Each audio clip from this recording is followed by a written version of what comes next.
A paz para quem for de paz, eu sou o Luiz, seja bem-vindo ao meu canal. E nesse vídeo eu quero conversar contigo sobre as igrejas de parede preta e como que algumas doutrinas que são ensinadas ali às vezes são prejudiciais. Antes que você fale que a parede preta é um detalhe técnico por conta de gravações e tudo mais, você pode perceber que aqui mesmo no meu escritório onde eu estou gravando esse vídeo, de fato, ele é todo pintado de preto, porque realmente ele realça onde precisa realçar, as luzes, os detalhes, enfim. Mas não é sobre isso que eu quero falar, mas sim sobre doutrina. Então eu separei um vídeo aqui que explica um pouco sobre isso, do pastor Caio Modesto. O link vai estar aqui na descrição e eu quero ver um pouco qual seria a visão dele para esse assunto e quero saber a sua opinião aqui nos comentários. Então vamos ver aqui. É impressionante como o cenário religioso no Brasil mudou drasticamente, se transformando em um espetáculo visual que muitas vezes nos deixa cegos para a essência do verdadeiro evangelho. Hoje, quando você entra nessas mega igrejas, veja só os telões de última geração que custam fortunas, os sistemas de som de cinema e as áreas VIP que existem por aí. Olha, eu quero falar no início desse vídeo. Eu acho o seguinte: tem muitas pessoas que fazem mega eventos, gastam muito dinheiro com estruturas para engrandecer Satanás. Por que não fazer o mesmo para Jesus?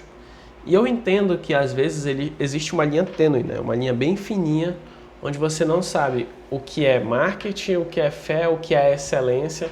Mas eu particularmente não vejo problema em uma igreja ter um telão de LED, ela ter luzes. Agora, a igreja em si, toda a construção dela, mais a doutrina, se parecer mais com um shopping do que uma igreja, aí eu acho que é um problema. Porque hoje em dia as igrejas não têm cara de igreja, elas têm cara de teatro. O que é um teatro? É um local que ele é totalmente pensado com som e tudo que tem ali dentro para fazer com que as pessoas se emocionem. Tá? Então, nesse quesito de tecnologia, eu acho que sim, a gente deve ter o melhor, porque é para Deus, cara. Enfim, mas vamos ver qual seria a linha que ele está trazendo aqui. Como se fossem aeroportos internacionais para celebridades. O discurso mudou completamente. O pecador raramente é confrontado com a sua rebeldia contra Deus ou com a necessidade urgente de arrependimento, sendo colocado praticamente quase sempre como uma vítima das circunstâncias da vida. E também o que a gente percebe é que é uma transição clara para uma fonte neopentecostal de puro bem-estar. Esse tipo de prática eu chamo de evangelho terapêutico, onde a cruz, que é símbolo de morte para o mundo, é substituída pelo conforto e o sacrifício pelo sucesso pessoal. Então, prepare a pipoca e vamos falar sobre esse assunto. Quero deixar muito claro que não acredito que toda igreja grande seja, por si só, um sinal de fracasso teológico ou de apostasia total. Existem sim muitas igrejas grandes que são saudáveis e que conseguem manter a seriedade doutrinária mesmo lidando com estruturas gigantescas e milhares de membros todos os domingos.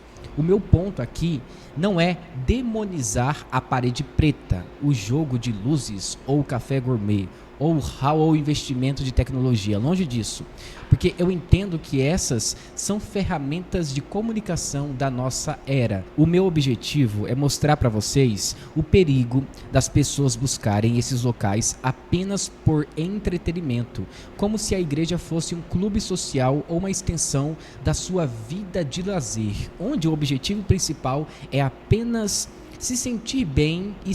Olha, isso que ele está falando é interessante, né, esse ponto que ele tocou, sobre a igreja ela ser um local de lazer, ela ser um local onde a pessoa que, por exemplo, ela não tem uma rotina, ela não tem vida social, ela acaba encontrando isso na igreja.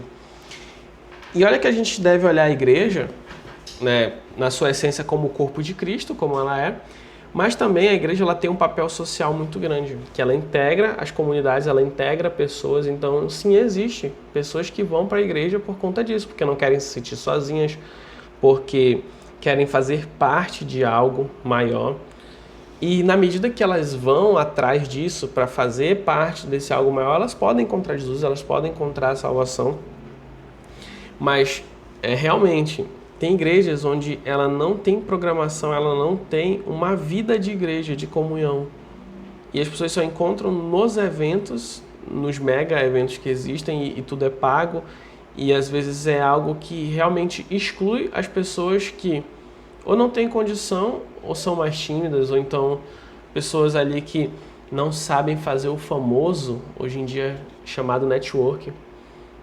Interessante esse ponto. Vamos seguir aqui. Sair de lá com o ego inflado. Antes de falar sobre esse assunto, que é muito delicado, eu peço que você já deixe o seu like para que mais pessoas também assistam esse vídeo no YouTube, assim ele possa recomendar para outras pessoas. Então, bora lá que tem coisa boa nesse vídeo. Um exemplo muito atual dessa estética gospel é o Ior Reino, que tem chamado a atenção por sua pegada extremamente moderninha, focada em paleta de cores milimetricamente pensadas e um design visual impecável. Quando você olha o Instagram ou o ambiente deles, percebe uma estética que se confunde facilmente com uma marca de moda ou até mesmo uma agência de publicidade de alto nível. A maior dificuldade é que por trás dessa visão cool, o pastor local já negou abertamente a inerrância das escrituras e prega diversas heresias que ferem o cerne da fé cristã. Mas, no entanto, porém, para muitos que frequentam essa igreja, se assim posso dizer, a teologia é tratada como algo secundário ou irrelevante, porque o que realmente importa para eles é estar em um ambiente instagramável e socialmente aceitável, independente daquilo que o pastor fala por aí. O importante é, o ambiente é confortável? Você sabe que nós temos... O pastor fala por aí. O importante é, o ambiente é confortável? Você sabe que nós temos na igreja uma crença de que a Bíblia é inerrante. Fala mais sobre isso. Nós temos uma crença na igreja de que a Bíblia é inerrante. As pessoas que vivem dentro de igreja, cresceram em igreja, elas carregam isso dentro do seu inconsciente, ainda que elas não tenham falado isso nunca, elas ouviram isso tantas vezes, né? A Bíblia é inerrante, a Bíblia é a palavra de Deus, né? E a Bíblia não é inerrante.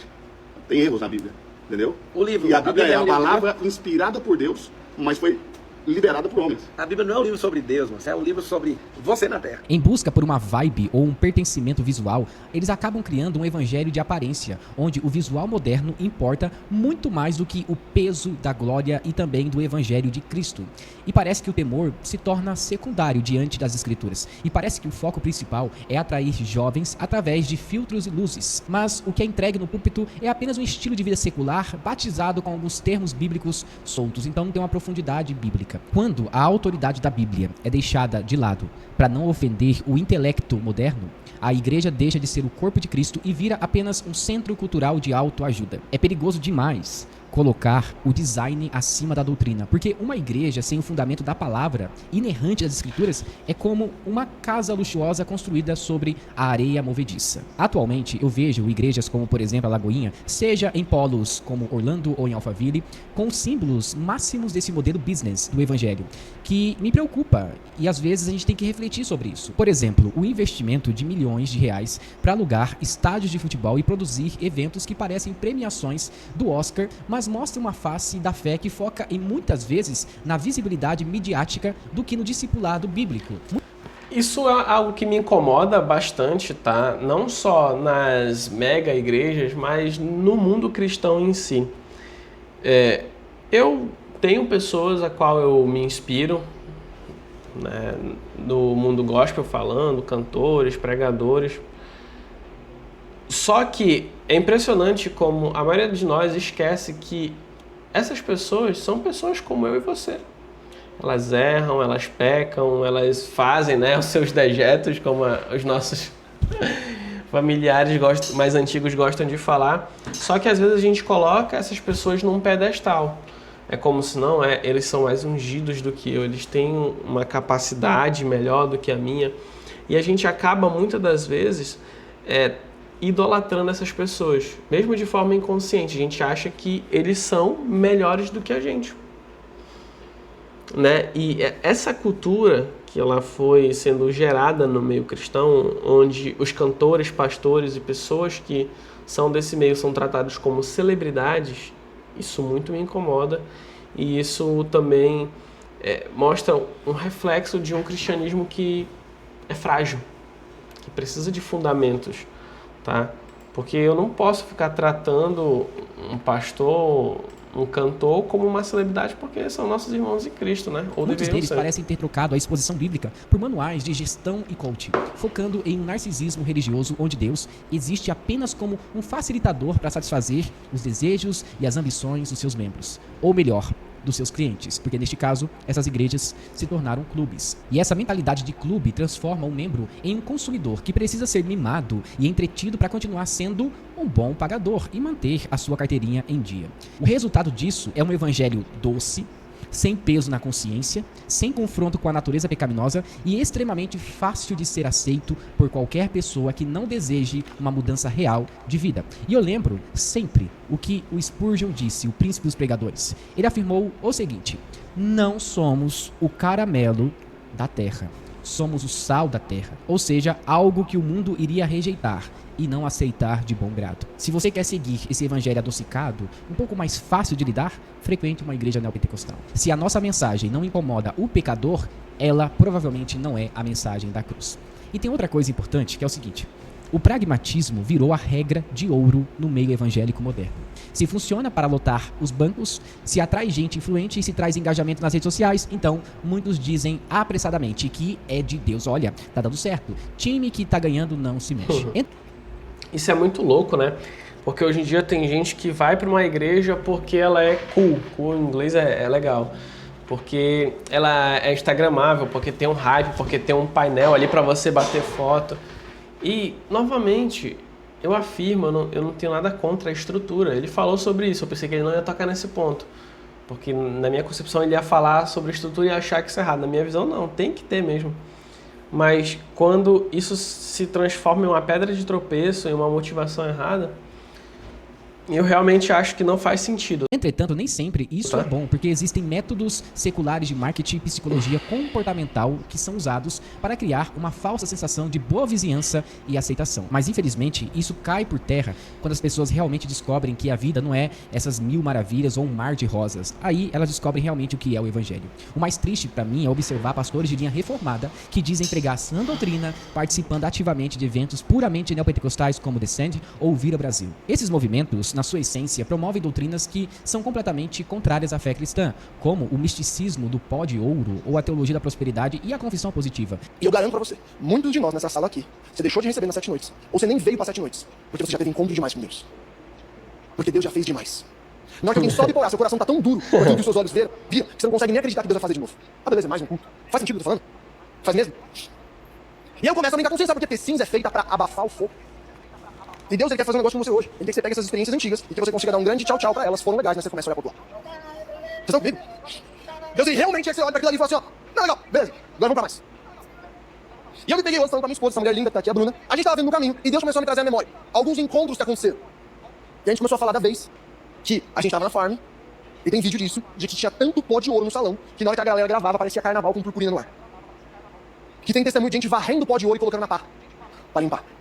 Eu acredito piedosamente que esses pastores que em seus livros nunca dizem defender o evangelho com unhas e dentes, eles precisam dar razão à sua fé e também precisam largar o osso do dinheiro e da fama, parando de se vender para esses movimentos de massa. Participar desses eventos é dar um aval público para uma teologia que foca apenas no êxtase espiritual passageiro, nos arrepios também emocionais e no bem-estar momentâneo do indivíduo. Então, existe um grande problema em vocês participarem, vocês pastores que dizem ser reformados, de movimentos neopentecostais. Então precisamos lembrar com temor do que está escrito em 2 Timóteo capítulo 4, versículo 3. Pois virá o tempo em que não suportarão essa doutrina, ao contrário, sentindo coceira nos ouvidos, juntarão mestres para si mesmos, segundo seus próprios desejos. É exatamente isso que estamos presenciando. Jesus. Pessoas que buscam pregadores que digam apenas o que elas querem ouvir e não o que elas precisam ouvir para serem salvas e transformadas. A influência da igreja Hillsong na última década foi uma febre absoluta que quase todas as mega igrejas copiaram aqui no Brasil, desde o estilo das músicas até a estética minimalista dos cultos. A igreja Hillsong, por exemplo, tem algumas iniciativas que são muito boas e até mesmo em um projeto que se chama Sala de Adoração, onde existe um revezamento de pessoas que ficam adorando a Deus 24 horas por dia. É algo formidável e edifica muitas pessoas. No entanto, a gente consegue perceber que as maiores igrejas brasileiras com essa influência americana não aderiram a essa ideia específica de oração e de missão. O motivo é muito claro. Oração e intercessão no secreto não geram lucro imediato, não rendem vídeos virais e tudo que não traz retorno financeiro ou visibilidade parece não valer o investimento nesse modelo de mercado religioso. E não podemos fechar os olhos diante disso, porque nós encontramos muitas dificuldades doutrinárias que vêm no pacote dessa cultura do entretenimento. O dar certo no reino de Deus jamais pode ser medido por número de visualizações, quantidade de seguidores ou pelo tamanho físico. E digo mais, né? Tem gente que mede a unção de outras pessoas pelo fato dela falar bem ou não. É muito engraçado que por muito tempo eu vi isso meio que acontecer diante dos meus olhos, que é basicamente o seguinte: se chega uma pessoa na igreja que ela fala bem, que ela tem uma desenvoltura, logo ela tem um chamado. As pessoas botavam assim: você tem um chamado para ser pastor, você vai pastorear. Cara, e eu acredito que esse chamado específico para você pastorear, para você cuidar de um rebanho em uma igreja local, ele não é um chamado para qualquer um. Não é porque você fala bem que você está capacitado. Não é porque você, sei lá, você tem posses, tem uma finança boa, que você está preparado para falar sobre prosperidade. E eu sinto que realmente as igrejas hoje em dia elas estão falando muito pouco ou quase nada sobre salvação, e falando muito sobre dinheiro, sobre como você pode conquistar, como você pode avançar. Às vezes é tudo sobre você e nada sobre Jesus. E assim, reflita, veja se você está inserido nesse meio e verifique se você ainda quer continuar dessa forma. Eu digo que a gente tem escolhas na nossa vida. Você tem a escolha de congregar ou não numa igreja. Às vezes você se sente limitado. Não, poxa, mas eu passei ali tanto tempo. Eu aprendi tudo ali, eu devo muito. As pessoas estão ali. De fato, você deve honrar as pessoas, respeitar, mas se você vê que a doutrina que está sendo pregada ali já não é mais algo que está alinhado com a Bíblia, tome coragem e vá viver sua vida, né? Vá buscar uma igreja que de fato permita com que você encontre o evangelho verdadeiro e que não fique falando só de dinheiro, só de prosperidade, que você vai crescer, que você vai avançar, mas que fale sobre salvação e arrependimento. O restante do vídeo você pode assistir depois, vou deixar o link aqui embaixo. Eu quero saber a sua opinião. Comenta aí o que você acha sobre isso. Eu tô certo, eu tô errado, o vídeo é sensacionalista ou não. Eu achei assim que, de um modo geral, o pastor Caio sempre traz colocações ponderadas. Cabe a gente saber reconhecer o que convém ou não e, de alguma forma, apresentar uma solução. Porque é muito fácil falar, não vá para uma igreja como essa, não.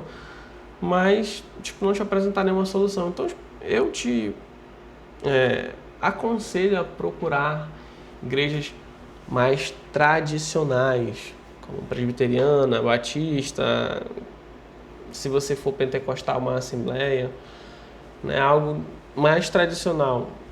Se for algo que arde no seu coração ou não, mas não deixe de congregar, não deixe de buscar a Jesus, não deixe de ter uma intimidade com Ele. Mas essa é a minha opinião, quero saber a sua, que Deus abençoe você, sua casa. Até um próximo.